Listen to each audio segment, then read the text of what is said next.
Today we're going to chat about a couple things. Usually in these videos I just tell you about the new releases for the upcoming month that I am excited about.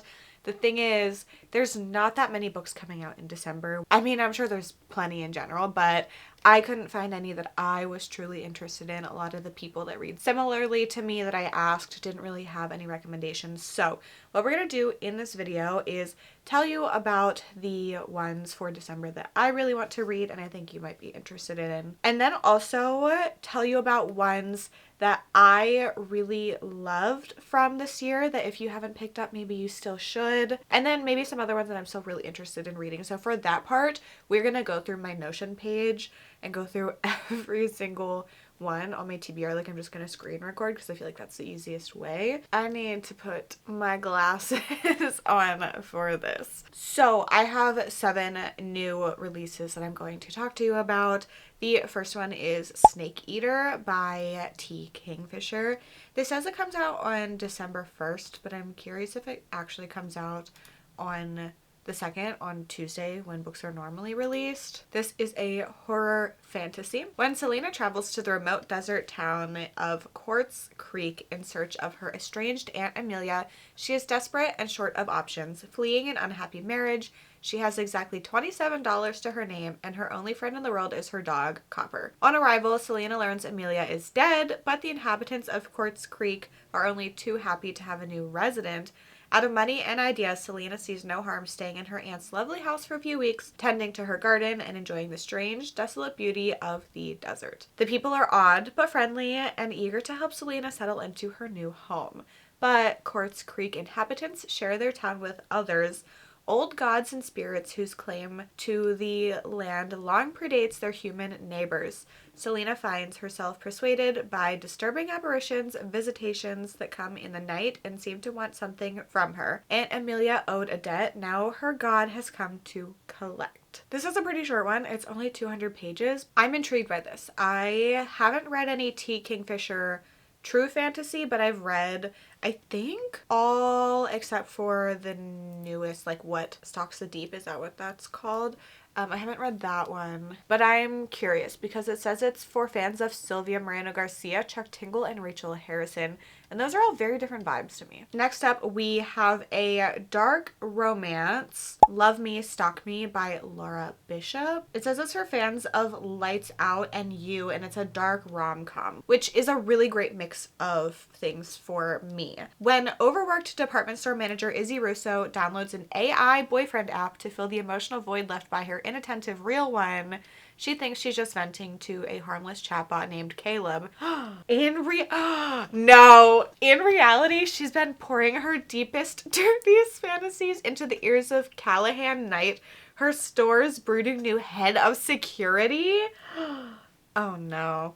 Because Cal, he's been listening. The moment he saw Izzy, he knew she was his. I feel like this is too scandalous. Did he hack her phone? Absolutely, but who could blame him? A woman like Izzy deserves to be cherished by someone who truly knows her worth, and he'll do anything to be that man. The drama. When Izzy finally sees her boyfriend for who he really is and the danger she's unknowingly been caught up in, Cal is ready to protect her no matter the cost, even if that means revealing the truth. She might not have meant to build the perfect man, but he's here now and he's never letting her go. Okay, this is book number 1 in a series called Obsessively Yours. I am very curious if this is going to be a series like the Mind F series where it's following the same couple the whole time, or if it's going to be like the more standard recent following a different couple per book in the series. But this says it's He Falls First, Slow Burn, Forced Proximity. I'm very intrigued. Next up, we have another romance, very, very different vibes, but also a coworker romance. This is Dead Set on You by Lexi Alexander, and it says it is The Dead Romantics meets The Hating Game, which I haven't read The Dead Romantics, but I like ghosts. As workaholic Evie Pope nears 30, she's determined to slow down and start enjoying the life part of work-life balance. With a major promotion and the financial security that comes with it on the horizon, she might finally have her chance. But when she wakes up as a spirit in her work rival's apartment, she learns her body is stuck in a coma. Her plans are officially DOA. Being a spirit is bad enough. Discovering that Rafael Vela, the man who used to be her friend and is now her biggest rival, is the only person who can help her, it's a special kind of purgatory. In no position to negotiate, she strikes a desperate deal. He gets the promotion if he helps reunite Evie's spirit with her body. As they begin to spend more time together, Evie discovers that there's more to Raphael than his bedroom eyes and his hey there dimpled smile. With only a week until Evie's body is transferred to long-term care and out of Raphael's reach, Evie must choose between trusting the man who betrayed her years ago and figuring out the way she's always done it alone. It says it's a contemporary romance with a paranormal twist, with heated banter, old grudges, and unfinished business, perfect for anyone who believes in second chances. I'm curious if it's like a second chance romance and they dated before, or if it's just like more of a like hate to love kind of vibe. But I do love a grudge and good banter. I feel like we're learning a lot about me in this video. Okay, now we're on to some thrillers. We have Needle Lake by Justine Champagne. This cover is very intriguing. It says it's a mystery thriller contemporary. 13-year-old Ida was born with a hole in her heart, forbidden from most physical activities and considered strange by her teachers and peers. She prefers spending time alone, memorizing countries and capitals on the globe, and imagining the world outside the tiny logging town of Mineral, Washington. One afternoon, in walks her cousin, Elna, here to stay for a few weeks. Ida hasn't seen Elna since they were young, and she's immediately drawn to her older cousin, who's everything. Ida is mature, self-assured, charismatic, and daring. Elna lives in San Francisco, a city Ida's only seen as a dot on her globe. She doesn't treat Ida like she's a fragile kid whose heart might give out at any moment. She isn't scared off by Ida's tendency towards rigidity and fixation. Ida is enraptured. Then, on Christmas Eve, a man dies out in the woods near Mineral, and the two cousins suddenly share a secret beyond the scope of anything Ida has dealt with before. Fear begins to mix in with the reverence Ida feels towards her cousin, especially when she discovers Elna is hiding more than she ever suspected. Brimming with lush prose and careful observation, Needle Lake is an arresting portrait of girlhood and the overwhelming, sometimes dangerous intensity of adolescence. I don't know if this is going to be one that I'm obsessed with, but I am intrigued. There's a little tag that says two cousins on very different sides of adolescent girlhood spend one winter together that changed both of their lives forever. And once, after Elna came to stay, I watched a man drown there on Christmas Eve, his body trapped and twitching beneath the ice.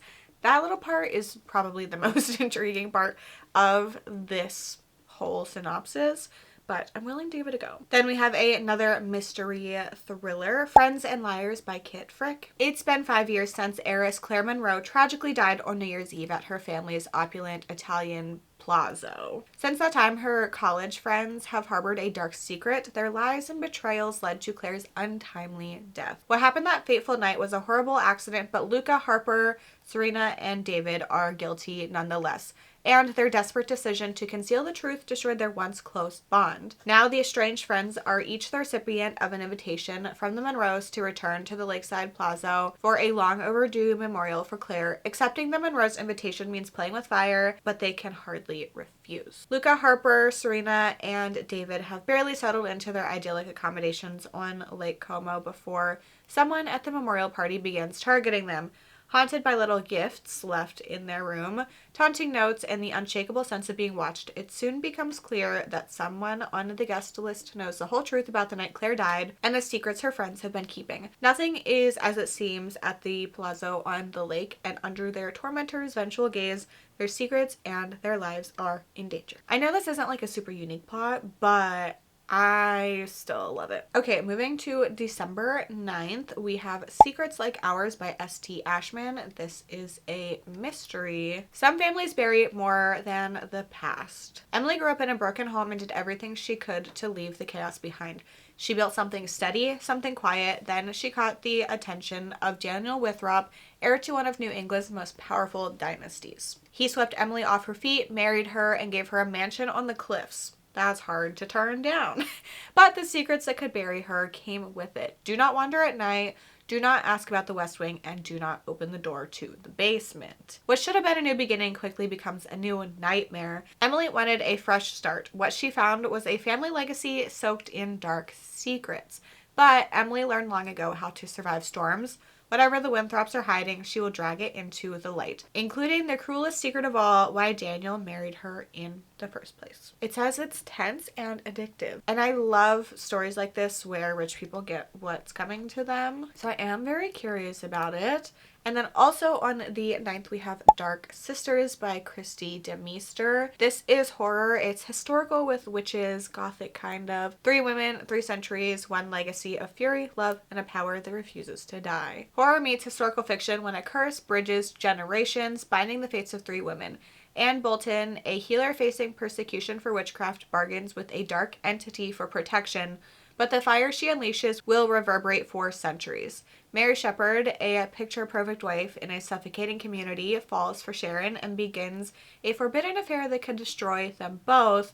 And Camilla Burson, the rebellious daughter of a preacher, defies conformist expectations to uncover an ancient power as her father's flock spirals into crisis. So those are the 7 books that I found when I was looking for different books that I might want to read in December, and I wanted to share them with you. Honestly, weirdly enough, I think the dark rom-com is one I am personally looking forward to the most, followed by the Tea Kingfisher. So now I'm just going to quickly kind of scroll through my Notion page. This is the page that I keep that has everything for my 2025 release videos that I've done for January through December on it. On the left over here, I do have if I have read them. So I'm just going to go through and tell you the ones that stood out to me. And then if there's any that I really, really still want to get to, I'll let you know that as well. Looking at this, the favorite one, I did really like Cross My Heart by Megan Collins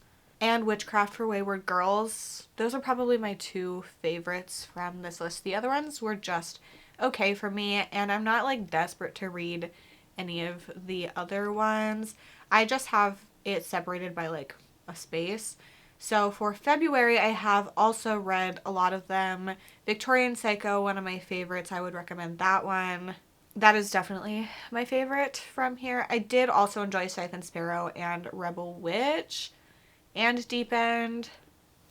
I also liked The Killing Cold, but I also have some DNFs in here. Famous Last Words is one that I have on my shelves that I want to get to, and The Vengeful Dead, but I'm not caught up in this series. And I'm so curious about Beta Vulgaris. This is about horror with beets, like a vegetable. Moving on to March, I have not read a lot. My favorite was Sunrise on the Reaping. Absolutely. I did really like The Third Rule of Time Travel. And then I didn't love some of these other ones. Some I thought were okay. I still really need to get to the Ashley Winstead, which I've heard mixed things about, so I'm scared. I've also heard incredible things about Wild Dark Shore and Wild Side, so I want to get to those. Also, Serial Killer Support Group is kind of calling to me, as well as The Haunting of Room 904. And I have Dissolution on my shelves. Okay, moving to April. Some I've read, some I haven't.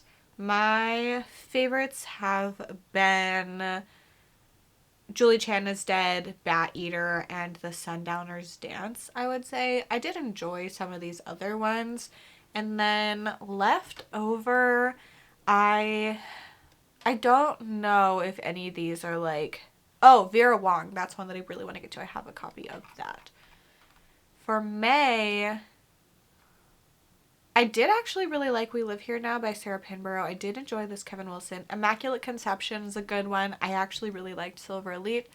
Overgrowth was okay. I am desperate to read 1 and 4 by Lucinda Berry still. I'm really curious about Aftertaste and Feeders. And now The Memory Collectors. I also have Problematic Summer Romance on my shelves. For June, really liked The Ghostwriter. With a Vengeance was okay, and Don't Let Him In was okay. I'm very curious about the Shannara Williams. And I have Someone Knows by Vi Keeland on my shelves. None of these are like really, really standing out either. I do think I did a good job about reading new releases this year, even though the ones from the beginning of the year have the most. There are other ones that I am interested in before they come out, and then seeing some reviews, I'm like, maybe, maybe not. I don't know. July was not a great month for new releases for me. My favorite was Our Last Resort, but that's the only one that I truly really liked. I did enjoy The Library at Hellbore somewhat, but I don't know. We'll just move on from July. August, I haven't read that much from either. I'm actually not done reading this, so it shouldn't be. Sadly, not any true standouts other than Well Actually, which I just thought was like a fun time, and I wasn't obsessed with the romance itself, just like the writing and the book. And I did like the romance. I don't know how to explain it. I just had a fun time reading that. So curious about The Dead Husband's Cookbook, A Game in Yellow. Too Old for This is one of the ones that I'm super, super intrigued by, as well as What Hunger and The Possession of Alba Diaz. There's a lot from August that I still want to get to. Yeah, we're getting into like, I haven't read a lot of these. So for September, Play Nice, highly recommend. I really enjoyed it. I gave it 4.5 stars. And there are a couple on here that I still really want to get to, but I'm extra excited for The Burial Tide by Neil Sharpson, The Extra by Annie Neuenbarger. I'm so curious about Spread Me by Sarah Gailey. And also I've been hearing a lot of things about The Autumn Springs Retirement Home by Philip Fracassi. So those are kind of the ones that I'm most excited for that I don't have specific plans to read, but I still want to. October, I've read The Haunting of Payne's Hollow. That will be out in my Goodreads horror video, so I'm not going to talk about that, but I did enjoy it. Oh, I really haven't read any of these. I'm so intrigued by Itch. I have All That We See or Seem. A lot of these are ones I have not heard a lot about. Futility is one I'm so excited for. Good Spirits, because I loved First Time Caller. But yeah, I'm slacking. November, I haven't read a single new release. I have The Place Where They Buried Your Heart. I think I'm getting Cursed Daughters from Book of the Month. Shiny Happy People is intriguing, but that's YA. Oh, I also really want to know about Haven't Killed in Years. And The Long Low Whistle by Laurel Hightower. I tend to really like her stuff. And then December, I haven't read any either. So looking at this, I have read a lot from the beginning of the year, I would say through April.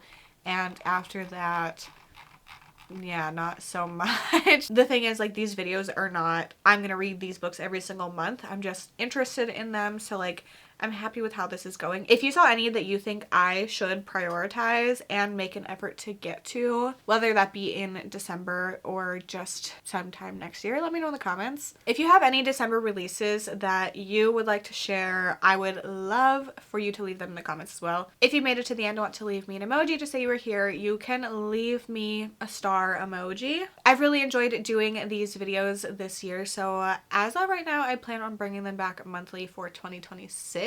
So I'd also love if you would share some of your most anticipated books of next year for me to add to my already started list for 2026. I hope you enjoyed this video. Thank you so much for hanging out with me, and I hope to see you in my next one. Bye.